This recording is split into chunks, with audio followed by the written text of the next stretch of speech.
प्यारे बच्चों, नौकरी प्रेप में आप सबों का स्वागत है। आज आपका होली पर्व के बाद पहला क्लास है।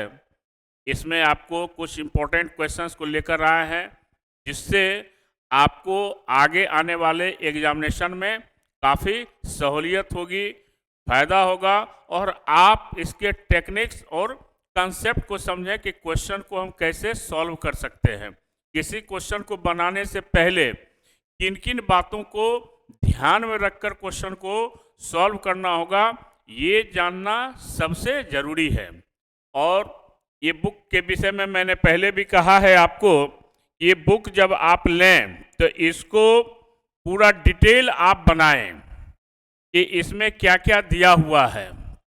और ये आपका किरण इंस्टीट्यूट ऑफ कैरियर एक्सीलेंस से रिलेटेड आपका है बुक, उसी पब्लिकेशन का है, किरण का। और इसमें रेलवे ग्रुप डी का वॉल्यूम 1 हिंदी और अंग्रेजी दोनों में है और वॉल्यूम 2 भी हिंदी और अंग्रेजी दोनों में है। और हर एक क्वेश्चंस का आपको डिटेल एक्सप्लेनेशन दिया गया है। तो ज़रूर से ज़रूर इसको बनाएं, ताकि आपको तैयारी करने में ज़्यादा से ज़्यादा आपको क्या होगा, फायदा होगा। तो आइए इसी से प्रश्न लिया गया है, इसी बुक से। क्या है आपका पहला क्वेश्चन जो है आपका कोड और डिकोड का है। किसका है? कोड और डिकोड का है, जिसमें कहा गया है कि कॉक्स वर्ड दिया गया है, कॉक, और कॉक को क्या लिखा गया है? DPDL। 4 लेटर है यहां पर कोड में, तो 4 लेटर आपका डिकोड में भी है। और दूसरा वर्ड है आपका हैन। अब इसको कैसे क्वेश्चन को हम सॉल्व करेंगे, इसी को समझने की जरूरत है। तो कैसे समझेंगे हम इसको? तो सबसे पहले जब कोड और डिकोड का अल्फाबेट से रिलेटेड क्वेश्चन को सॉल्व करें, तो निश्चित तौर पर वर्ड यानी लेटर के रिलेशन को देखेंगे। वो रिलेशन जो है आपका, वो किस प्रकार का रिलेशन है। तो जो लेटर यहाँ पर है वो लेटर तो यहाँ पर है नहीं, यानी लेटर क्या है, डिफरेंट है। तो आसानी से बनाने के लिए अगर अल्फ़ाबेट का पोजीशन अगर हमको याद रहेगा, तो बिना कलम चलाए भी क्वेश्चन को क्या कर सकते हैं, सॉल्व कर सकते हैं। जैसे सी का 3 होता है, तो 3 में +1 करेंगे 4 होगा, 4 मीन्स क्या हो गया, डी हो गया। वैसे ही ओ का 15 होता है अल्फ़ाबेट पोजीशन, 1 प्लस करेंगे कितना होगा, पी होगा, यानी 15 + 1 16 यानी पी होगा। सी का 3 होता है, +1 करेंगे आपका 4 होगा, 4 मीन्स डी होगा। के का 11 होता है, +1 करेंगे 12 होगा, 12 मीन्स आपका एल होगा। यानी अल्फ़ाबेट के पोजीशन से कोड और डिकोड को कंपेयर करेंगे। अगर आगे का लेटर है तो प्लस और पीछे का लेटर है तो माइनस। तो इन बातों को हम लोग ध्यान में रखेंगे। तो देखिए बिना कलम चलाए क्वेश्चन को कैसे सॉल्व करते हैं। 8 है तो 9 हो गया, 5 है तो 6 हो गया, 14 है तो 15 हो गया, और क्वेश्चन हमारा क्या हो गया, सॉल्व हो गया। तो बिना कलम चलाए क्वेश्चन को बनाने के लिए आप अल्फ़ाबेट के पोजीशन को याद रखें और कंपेयर करें कि कौन लेटर किससे, डिकोड का आगे है या पीछे। अगर आगे है तो प्लस करेंगे और पीछे है तो माइनस करेंगे। प्यारे बच्चों, तो इसको आप क्वेश्चन को इसी प्रकार से IFO यानी ऑप्शन नंबर आपका क्या है, सेकंड है। क्लियर है? तो ऐसे ही क्वेश्चन को हम लोग क्या करेंगे, सॉल्व करेंगे। अब अगला क्वेश्चन आपका देखिए क्या है, ये आपका सीरीज का है। और सीरीज के क्वेश्चन को बनाने के लिए हर एक लेटर को हम लोग कंपेयर करेंगे, हर एक डिजिट को भी हम संख्या जो दिया गया, नंबर जो दिया गया, उसको भी कंपेयर करेंगे। अब यहां पर देखिए 12 है, 2 से मल्टीप्लाई किए तो 24 हो गया, 3 से मल्टीप्लाई किए 36 हो गया। अब 4 से मल्टीप्लाई करेंगे हम तो कितना होगा, 48 होगा। क्लियर है? वैसे ही लेटर में देखिए 1 में +2 करेंगे हम 3 होगा, +2 करेंगे हम 5 होगा। अब फिर इसमें हम +2 करेंगे तो 5 to 7 होगा। क्लियर है? अब देखिए यहां पर क्या दिया गया है, 26। अब देखिए क्या है आपका 26 को क्या करेंगे हम, लेटर है 26 में 2 माइनस होगा 24, 24 में 2 माइनस होगा 22, और 22 में 2 माइनस करेंगे कितना होगा 20 होगा, यानी 48 GD होगा। तो इस प्रकार से हम क्वेश्चन को क्या करेंगे, हम सॉल्व करेंगे। लेकिन उसके पहले भी देखिए एक डिजिट है उसको हमने छोड़ दिया, तो केवल आपको लेटर ने डिजिट को भी ध्यान में रखना है। तो यहां पर क्या दिया गया है, यहां पर देखिए आपको दिया गया है 6 है, 2 माइनस किए 4, 4 में 2 माइनस किए 2, और 2 में 2 माइनस करेंगे कितना होगा 0 होगा। तो 48 G0T, यानी आपका ऑप्शन नंबर बी हो गया। कितना आसान है। तो पहले किए 12 है, 2 से मल्टीप्लाई किए 24 हो गया, फिर आपको 12 को 3 से मल्टीप्लाई किए 36, फिर 12 को 4 से किए 48 हो गया जो दिया गया है। फिर देखिए 1 में +2 यानी ए का अल्फाबेट पोजीशन 1 में +2 किए 3, 3 में +2 किए 5, 5 में +2 किए 7 हो गया।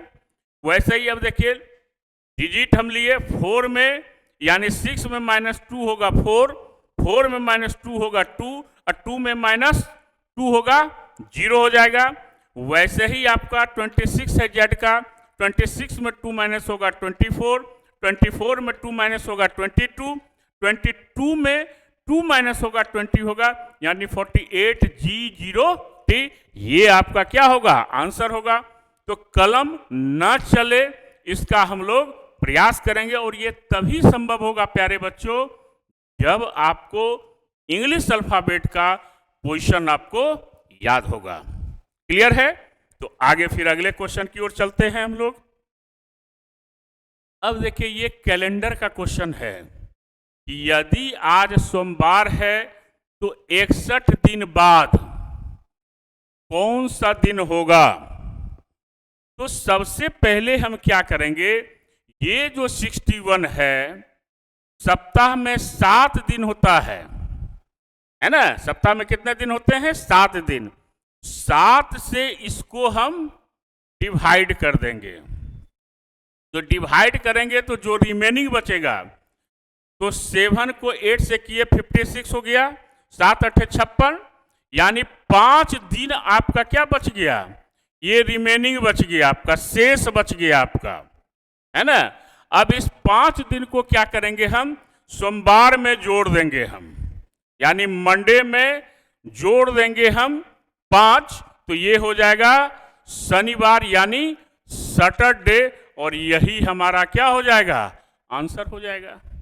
यानी मंडे से आपका मंडे 1 हो गया, ट्यूसडे 2 हो गया, वेडनेसडे 3 हो गया, थर्सडे 4 हो गया, है ना। तो 4 फिर 5 हो गया फ्राइडे, और 6 हो गया आपका सैटरडे। तो सोमवार में हम 5 दिन जोड़े, तो मंगल बुध बृहस्पति शुक्र और शनिचर, यानी आपका क्या आ गया सैटरडे आ गया। तो इस प्रकार से कैलेंडर के क्वेश्चन को बनाने के लिए जो दिन दिया हुआ हो उसको 7 से डिवाइड कर दें, और जो आपको दिया गया है दिन उसमें हम उसको जोड़ देंगे। हम आगे होगा तो प्लस करेंगे, पीछे होता तो माइनस करते। तो इस प्रकार से हमारा क्वेश्चन जो कैलेंडर का बहुत ही आसानी से सॉल्व हो सकता है, बशर्ते कि आपको इस चैप्टर के विषय में पूरी जानकारी आपके पास है। तो अब आगे वाले क्वेश्चन को फिर देखें हम। अब ये क्वेश्चन आपका लॉजिकल क्वेश्चन है, लॉजिक से रिलेटेड है, और ये क्वेश्चन आपका जो दिया गया है ये आपका अवधारणा है, यानी एजम्पशन से रिलेटेड आता है कि आपके मन में क्या किस प्रकार का सोच आता है, क्या आप सोचते हैं उसके विषय में। तो यहाँ पर दिया गया है कि आजकल डॉक्टर जो है वह रात के खाने में चावल के सेवन का सुझाव देते हैं। तो अगर कोई डॉक्टर अगर आपको ये सुझाव दे रहा है तो निश्चित तौर पर उसका कहीं न कहीं क्या है, फायदा है। अगर कोई आपको सलाह दे रहा है तो अच्छे के लिए सलाह दे रहा है। और डॉक्टर के पास जब हम जाते हैं तो निश्चित तौर पर हमारे शरीर में कोई न कोई शारीरिक कष्ट है या कुछ ऐसा प्रॉब्लम है, तभी हम डॉक्टर के पास जाते हैं। तो वो अगर आपको सलाह देता है कि रात को चावल जो है आप सेवन कीजिए, तो इससे क्या हम समझ सकते हैं क्यों ऐसा कहा, इसका एजम्पशंस क्या है, इसका इम्प्लिसिट क्या है, हिडन मीनिंग क्या है, तो हम स्टेटमेंट में देखेंगे क्या है। तब देर रात के भोजन से शरीर में अधिक टॉक्सिन का निर्माण होता है। अब इससे तो यहाँ पर कोई मतलब चावल का है नहीं, क्योंकि रात के खाने में दिया गया है और क्योंकि भोजन लंबे समय तक अपाचित रहता है, तो इस स्टेटमेंट का इससे कोई मतलब एजम्पशन का नहीं है। तो पहला तो कभी हो ही नहीं सकता है। दूसरा क्या कहता है कि चावल जल्दी पच जाते हैं, राइस इज डाइजेस्टेड क्विकली। तो डेफिनेट तौर पर चूंकि रात में वर्क नहीं होता है, तो अगर रात में चावल का अगर सेवन करते हैं तो निश्चित तौर पर हमारा डाइजेशन जो है वह जल्दी होगा, यानी चावल जल्दी पच जाते हैं। इसलिए डॉक्टर साहब ये सलाह देते हैं कि रात में चावल का सेवन करना जो है वह हमारे शरीर के लिए क्या है, फायदेमंद है। तो डेफिनेट तौर पर आपका क्या होगा, सेकेंड होगा आपका, यानी ऑप्शन नंबर डी होगा। तो इस प्रकार से क्वेश्चन को हम लोग क्या करते हैं, लॉजिक में हम उसके मीनिंग को समझेंगे, क्या उसका हिडन मीनिंग है, और उसके आधार पर हम लॉजिकली आंसर देंगे। ठीक है, अगला क्वेश्चन क्या है। अगला देखिए, ये वेन डायग्राम का क्वेश्चन है। कौन सा वेन आरेख नीचे दिए गए समूहों के बीच संबंध को सही से दर्शाता है, रिप्रेजेंट कौन करता है। तो यहाँ पर गाजर है, गोभी है, सब्जी है। तो सबसे पहले तो सब्जी के अंतर्गत ही जो है आपका क्या आता है, सब्जी के अंतर्गत ही आपका गोभी और क्या आएगा, गाजर आएगा आपका, है ना। तो क्या है आपका, तो यहाँ पर मान लिया जाए कि इसको ऐसे ले सकते हैं कि ये अगर आपका क्या है, सब्जी है, तो एक हो गया गाजर और एक हो गया गोभी। इसको हम गाजर मान लें, इसको हम क्या मान लें, गोभी मान लें, है ना। और ये क्या हो जाएगा, आपका सब्जी हो जाएगा। ठीक है, यानी इसके अंतर्गत ये आ गया, यानी ऑप्शन नंबर ए जो है इसका सबसे सटीक आंसर है। ये अगर आपका सब्जी है तो ये आपका गाजर हो गया और ये आपका क्या हो गया, गोभी हो गया। यानी सब्जी के अंतर्गत ही गाजर और गोभी आता है, यानी आंसर नंबर ए होगा। तो बहुत ही आसान है प्यारे बच्चों, अगर आप क्वेश्चन को समझ कर बनाते हैं तो हर क्वेश्चन आपका सही होगा। और आपको पता है कि हम जो भी एग्जामिनेशन देने जाते हैं उसमें नेगेटिव मार्किंग होता है, तो नेगेटिव मार्किंग ना हो तो हम इसका खास ख्याल रखेंगे कि क्वेश्चन को कैसे हम आसानी से सॉल्व करें। तो नौकरी प्रेप प्लेटफॉर्म जो है ये आपको हमेशा आपको एक सही गाइडलाइन देते हुए हर क्वेश्चन का एनालिसिस आपको करेगा और बताएगा कि एग्जामिनेशन में क्वेश्चन को हम कैसे फास्ट बनाएंगे। तो अभी जो भी वीडियो मेरा जा रहा है आपको, वह आपको हर क्वेश्चन का एनालिसिस करके आपको दिया जा रहा है। लेकिन हमने पहले भी कहा था छुट्टी से पहले, होली से पहले, कि आपको बहुत जल्द ही जो है हम आपको एक सीरीज लेके आने वाले हैं चैप्टर वाइज, जिसमें हर एग्जामिनेशन से रिलेटेड आपको जो है क्वेश्चंस जो होगा वह चैप्टर वाइज होगा और कंसेप्ट के साथ आप क्वेश्चन को कैसे सॉल्व करेंगे आप उसको हम बताएंगे। तो आप ज़्यादा से ज़्यादा इसको लाइक कीजिए, सब्सक्राइब कीजिए और शेयर कीजिए और नौकरी प्रेप प्लेटफॉर्म का आप फायदा लीजिए, क्योंकि इसमें जो भी सब्जेक्ट्स आपका होगा हर सब्जेक्ट का डिटेल एनालिसिस आपको करवाया जाएगा। तो मैं आर के झा, फिर अगले क्लास में कुछ नए क्वेश्चन के साथ मुलाकात होगी। तब तक आपको जो है अगले क्लास का इंतजार है। थैंक यू, धन्यवाद।